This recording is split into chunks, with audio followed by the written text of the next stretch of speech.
ये कहानी एक ऐसी विच की है जिसने बहुत कम उम्र में जादुई किताब के सारे मंत्र को याद कर लिया था। और ये विच इंसानों से नफरत नहीं बल्कि प्यार करती थी और इसी वजह से बाकी विचेस इससे नफरत करती थी। आज हम इसी धमाकेदार फैंटेसी मूवी को एक्सप्लेन करेंगे। तो कहानी की शुरुआत में हमें जंगल के बीचों बीच एक घर को दिखाया जाता है जहाँ लिटिल विच नाम की एक विच रहती थी जो रोज अलग अलग तरह के जादू करने की कोशिश करती रहती थी, मगर उसका कोई भी जादू आज तक कामयाब नहीं हो पाया है। यहाँ लिटिल विच के साथ एक और मेंबर रहता है जो कि एक कौवा है जिसका नाम एप्रिकस है। एप्रिकस लिटिल विच को अच्छी अच्छी बातें सिखाता है। लिटिल विच एप्रिकस से एक दिन कहती है कि मुझे विचेस की उस सेरेमनी में जाना है जहाँ पर हर साल सारी विचेस इकट्ठा होकर सारी रात डांस करती हैं। तो एप्रिकस उसे बताता है कि तुम उस सेरेमनी में नहीं जा सकती हो क्योंकि तुम्हारे पास इनविटेशन नहीं है और बिना इनविटेशन के उस सेरेमनी में जाना मना है और तुम्हारी उम्र भी अभी कम है। इस सेरेमनी में सिर्फ बड़ी विचेस शामिल हो सकती हैं। तो लिटिल विच उसे कहती है कि मैं अब 127 साल की हो चुकी हूँ, मगर एप्रिकस उसे फिर भी मना कर देता है। तो लिटिल विच उदास होकर लेट जाती है। एप्रिकस बड़े प्यार से उसे समझाता है कि तुम उदास मत हो, अगले साल तुम उस सेरेमनी में जा सकती हो। फिर हम दो बच्चों को देखते हैं जिनका नाम थॉमस और रोनी है। इनके पेरेंट्स की डेथ हो चुकी है और अब ये दोनों अपनी आंटी के साथ रहते हैं जो इन दोनों से घर का सारा काम कराती है। रोनी अपने भाई थॉमस से पूछती है कि क्या यह सच है कि साल के लास्ट के दिन दुनिया की सारी विचेस एक जगह इकट्ठा होती हैं और फिर वो सब मिलकर सारी रात डांस करती हैं। तो थॉमस उसे समझाता है कि ये सब बनावटी बातें हैं, दुनिया में कोई विच नहीं है। वहीं लिटिल विच एप्रिकस के सोने के बाद चुपके से अपनी जादुई छड़ी उठाती है और उन बड़ी विचेस की सेरेमनी में पहुंच जाती है। वो सारी विचेस वहां पर मिलकर डांस कर रही होती है जिन्हें देखकर लिटिल विच खुद को रोक नहीं पाती और उन सब में शामिल होकर डांस करने लगती है। तभी एक बड़ी विच उसे देख लेती है जिसका नाम रंपमपेल है। रंपमपेल उन सबको बताती है कि देखो हमारी सेरेमनी में एक विजिटर आई है। इस पर लिटिल विच उन्हें कहती है कि मैं अब बड़ी हो गई हूँ। तो रंपमपेल उससे उसकी उम्र पूछती है। वो अपनी उम्र 127 साल बताती है। तो वो सभी विचेस उससे कहती है कि तुम अभी बहुत छोटी हो, तुमसे तो भी इंसानों जैसी खुशबू आ रही है और तुम्हारा चेहरा भी बिल्कुल साफ है। और कहती है कि क्या तुम्हें पता नहीं है कि बिना इनविटेशन के यहाँ आना मना है। तो लिटिल विच उन्हें कहती है कि मैं भी आप जैसा बनना चाहती हूँ, आप जो भी कहोगे वो मैं करूंगी। तभी वहाँ पर उन विचेस की हेड आ जाती है जो लिटिल विच को एक बहुत बड़ी जादुई किताब देती है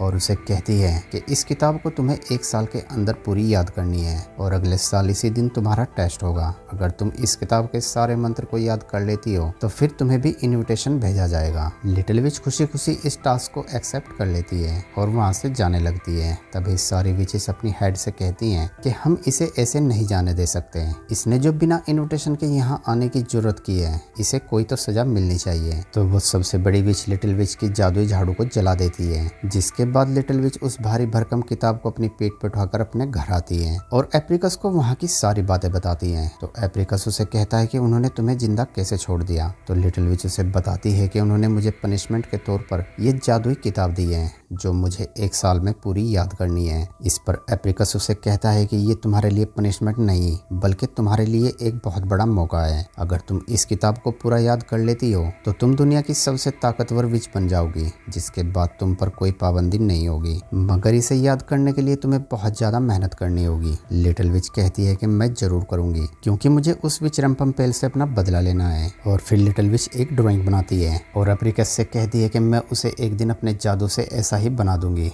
और फिर लिटिल विच उस जादुई किताब को खोलती है जिसके अंदर से वो 2 मंत्र याद करती है। पहला मंत्र तेज हवा चला सकता था और दूसरा मंत्र किसी भी इंसान को हिप्नोटाइज कर सकता था। लिटिल विच उन दोनों मंत्रों को बहुत ध्यान से याद करती है और चलते चलते जंगल में पहुंच जाती है जहां वो 3 औरतों को देखती है जो सूखी लकड़ी ढूंढ रही होती हैं, मगर आज वहां कोई भी लकड़ी नहीं होती। तो लिटिल विच उनसे पूछती है कि आप यहाँ क्या कर रही हो। तो वो औरतें बड़े ही दुखी मन से जवाब देती हैं कि हम यहाँ सूखी लकड़ियों की तलाश में आई थी, मगर यहाँ पर तो कुछ भी नहीं मिला। उन्हें दुखी देखकर लिटिल विच अपने पहले मंत्र से वहाँ बहुत तेज हवा चला देती है, जिसके बाद पेड़ों से सूखी लकड़ियाँ नीचे गिर जाती हैं, जिसे देखकर वो औरतें बहुत खुश होती हैं। तभी वहाँ पर जनरल आ जाता है जो उन औरतों से कहता है कि तुम इन लकड़ियों को यहाँ से नहीं ले जा सकती। तभी लिटिल विच जनरल पर अपने दूसरे मंत्र का इस्तेमाल कर उसे हिप्नोटाइज कर देती है, जिसके बाद जनरल वही करता है जो लिटिल विच उससे कहती है। जनरल अपने मुंह से उन औरतों को वहाँ से लकड़ी ले जाने को कहता है और फिर लिटिल लिटिल विच को अपनी पीठ पर उठाकर उसके घर पर छोड़ देता है। घर पहुंचने पर लिटिल विच एप्रिकस को ये सारी बात बताती है। तो एप्रिकस उसे कहता है कि तुम्हें उस आदमी के साथ ऐसा नहीं करना चाहिए था, ये एक बुरी विच की निशानी है। तो लिटिल विच उसे कहती है कि ऐसा दोबारा नहीं होगा। अगले दिन लिटिल विच एक मार्केट में आ जाती है क्योंकि उसे अपने लिए एक नई झाड़ू खरीदनी है। यहाँ वो एक शॉप पर आती है जहाँ पर थॉमस और उसकी छोटी बहन भी मौजूद होती है। रोनी अपनी आंटी से कैंडी खरीदने को कहती है मगर वो उसे मना कर देती है। तो रोनी उदास हो जाती है। लिटिल विच ये सब देख रही होती है, जिसके बाद वो अपने लिए एक नई झाड़ू खरीदती है, साथ ही वो कुछ कैंडी भी ले लेती है और फिर वहाँ से चली जाती है। जब रोनी अपने पॉकेट को चेक करती है तो उसके अंदर से उसे वही कैंडी मिलती है जो लिटिल विच ने अपने लिए खरीदी थी। उसे कुछ समझ नहीं आता कि उसके पास ये कैंडी कैसे आई। बाहर आते ही लिटिल विच एक लड़की को देखती है जो कि कागज के फूल बेच रही थी, मगर उससे कोई भी फूल नहीं खरीद रहा होता। तो लिटिल विच उसके फूलों को अपने जादू से इतना सुगंधित बना देती है कि कुछ ही देर में उसके सारे फूल बिक जाते हैं। फिर लिटिल विच अपनी नई झाड़ू पर सवार होकर वहां से अपने घर के लिए निकल जाती है। अगले दिन रोनी और थॉमस जंगल में भटक जाते हैं और चलते चलते वो दोनों लिटिल विच के घर के पास पहुंच जाते हैं। लिटिल विच उन्हें खाने के लिए अच्छी अच्छी चीजें देती है जो उन्होंने आज तक नहीं खाई थी। यहाँ रोनी उससे पूछती है कि क्या तुम एक विच हो? तो थॉमस अपनी बहन से कहता है कि तुम्हें ऐसा नहीं पूछना चाहिए। इस पर लिटिल विच उनसे कहती है कि हाँ मैं एक विच हूँ, मगर थॉमस को उसकी बात पर यकीन नहीं होता। तो लिटिल विच उन्हें अपना जादू दिखाती है, जिसे देखकर वो दोनों बच्चे बहुत खुश होते हैं और लिटिल विच से अलग अलग चीजें करने को कहते हैं। लिटिल विच भी उन बच्चों की खुशी के लिए वो सब करती है जो वो उससे कहते हैं। लेकिन तभी दरवाजे पर कोई आ जाता है। जब लिटिल विच बाहर आकर देखती है तो वो बड़ी विच रंपमपेल होती है। रंपमपेल उसे कहती है कि मैं यहाँ से गुजर रही थी तो मैंने सोचा कि मैं तुमसे मिलकर चलूं, और पूछती है कि तुम्हारी पढ़ाई कैसी चल रही है। तो लिटिल विच उसे बताती है कि मैं रोज दिल लगाकर याद करती हूँ। रंपमपेल बात करते करते घर के अंदर आ जाती है तो वो छत पर टेबल को लगा देखती है जो लिटिल विच ने अपने जादू से लगाया था।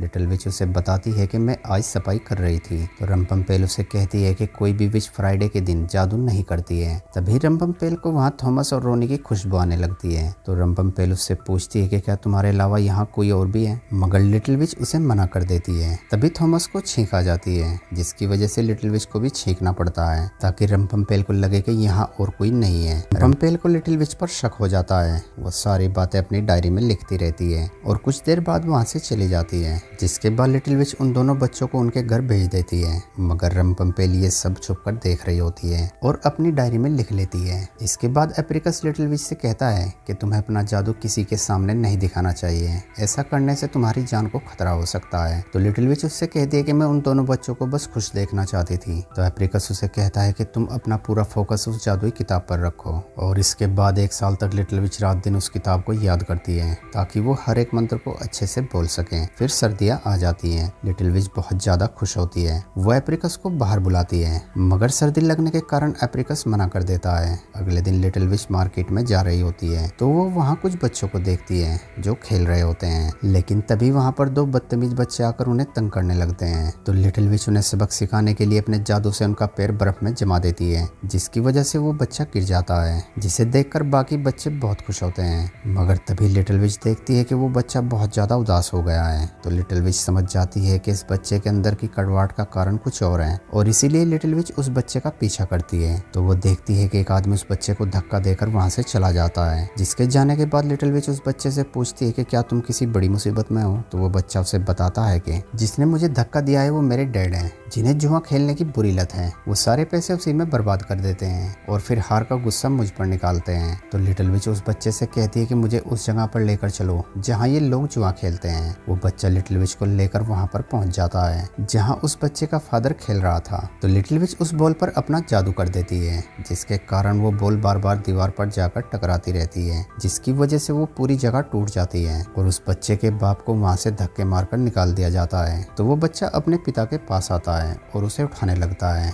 और अब उस आदमी को भी रियलाइज होता है कि वो अब तक अपने बच्चे के साथ गलत कर रहा था। वो आदमी अपने बच्चे से माफी मांगता है और उसे वहाँ से लेकर चला जाता है। लिटिल विच ये सब देखकर बहुत खुश होती है, मगर रंपम्पेल ये सब चीज नोटिस कर रही होती है कि लिटिल विच तो एक अच्छी विच बनती जा रही है जो लोगों की भलाई कर रही है। लिटिल विच जब वहाँ से अपने घर पहुँचती है तो वो देखती है कि उसके घर में बहुत सारी कैंडल जली हुई है और एक बड़ा सा केक भी रखा है। दरअसल ये सब एप्रिकस ने किया होता है क्योंकि लिटिल विच का आज बर्थडे है। आज वो पूरी 128 साल की हो चुकी है। अगले दिन लिटिल विच एप्रिकस को बताती है कि मैंने किताब के सारे मंत्र को याद कर लिया है और अब मैं टेस्ट के लिए पूरी तरह से तैयार हूँ। तभी वहाँ पर रंपम्पेल आती है जो लिटिल विच से कहती है कि मुझे यहाँ पर विचेस की हेड ने भेजा है, आज रात तुम्हारा टेस्ट होगा। तो लिटिल विच उसे कहती है कि मैंने पूरी किताब को याद कर लिया है और अब मैं तैयार हूँ। रंपम्पेल गुस्से से उसे कहती है कि तुम तैयार हो या नहीं इसका फैसला बाकी विचेस करेंगी। ये कहकर रंपम्पेल वहाँ से चली जाती है और रात में लिटिल विच टेस्ट देने के लिए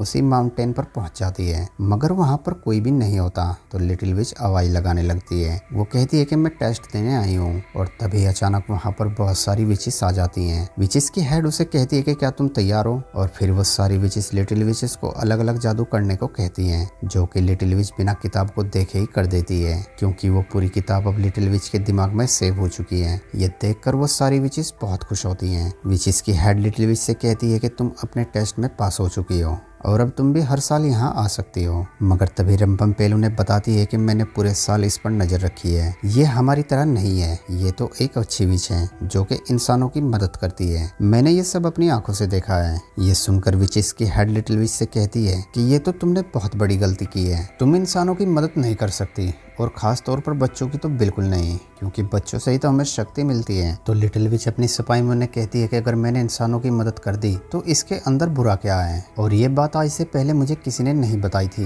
कि ये विचेस के लिए करना मना है। तभी रंपम्पेल लिटिल विच से कहती है कि अगर तुम हम में शामिल होना चाहती हो तो तुम्हें उन दोनों बच्चों को मारना होगा जो उस दिन तुम्हारे घर पर थे। लिटिल विच उन्हें मना कर देती है और बड़े गुस्से में वहाँ से अपने घर आती है और यहाँ वो एप्रिकस को भी भला बुरा कहती है। वो एप्रिकस से कहती है कि मुझे तुम्हें अपने साथ नहीं रखना चाहिए था, तुमने ही मुझे अच्छा बुरा सिखाया था, और वो एप्रिकस को घर से बाहर निकाल देती है। अगले दिन लिटिल विच थॉमस और रोमी के पास पहुंचती है उन्हें पत्थर का बनाने के लिए। वो मंत्र पढ़ना शुरू कर देती है, मगर उनका मासूम चेहरा देखकर वो ऐसा नहीं कर पाती। वो उन दोनों से कहती है कि मैं यहाँ तुम्हें पत्थर का बनाने आई थी, मगर मैं ऐसा नहीं कर पा रही हूँ। तो रोनी उसे कहती है कि तुम मेरी दोस्त हो और तुम एक नेकदिल विच हो, तुम्हें बुरा काम करने की जरूरत नहीं है। ये सुनकर लिटिल विच उन्हें बताती है कि आज रात मेरे जादू की आखिरी रात है, मैं इसके बाद कभी जादू नहीं कर पाऊंगी। और फिर लिटिल विच इन दोनों को एक जादुई घेरे में सेव कर देती है ताकि रंपम्पेल उन्हें नुकसान ना पहुंचा पाए। तभी बाहर उसे रंपम्पेल मिलती है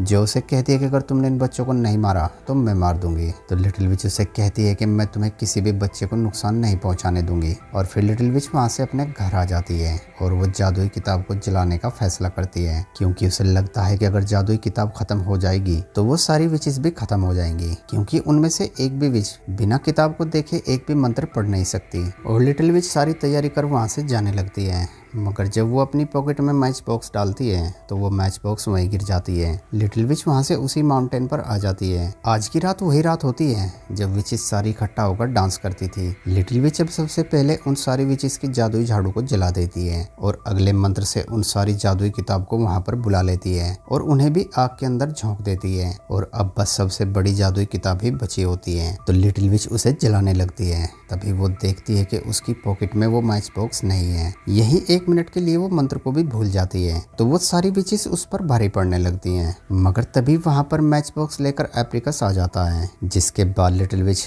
विचेस की हेड को अपने जादू से एक मेंढक बना देती है, जिसे देखकर वो सारी विचेस हंसने लगती हैं। मगर अगले ही पल लिटिल विच उन सबको भी मेंढक बना देती है, पर रंपम्पेल ये सब देखकर छिप जाती है। फिर लिटिल विच एप्रिकस से अपने बर्ताव के लिए माफी मांगती है। तभी पीछे से रंपम्पेल आती है जो लिटिल विच को अपनी मीठी मीठी बातों में फंसाने की कोशिश करती है। मगर लिटिल विच जानती है कि रंपम्पेल एक बुरी विच है, इसीलिए वो रंपम्पेल को एक बहुत बदसूरत जानवर में बदल देती है, जिसके बाद लिटिल विच सारी जादुई किताबों को जला देती है। किताब के जलते ही दुनिया से सारा जादू खत्म हो जाता है और अब लिटिल विच एप्रिकस के साथ मिलकर अपनी जीत की खुशी मनाती है। वो दोनों मिलकर वहाँ पर डांस करते हैं। फिर लिटिल विच वहाँ से अपने घर आ जाती है और वो एप्रिकस को भी मंत्र सिखाने लगती है और अब ये दोनों खुशी खुशी मिलकर रहते हैं। और इसी हैप्पी एंडिंग के साथ हमारी मूवी का भी एंड हो जाता है। दोस्तों वीडियो अच्छी लगी हो तो वीडियो को लाइक और चैनल को सब्सक्राइब जरूर करना। Thanks for watching.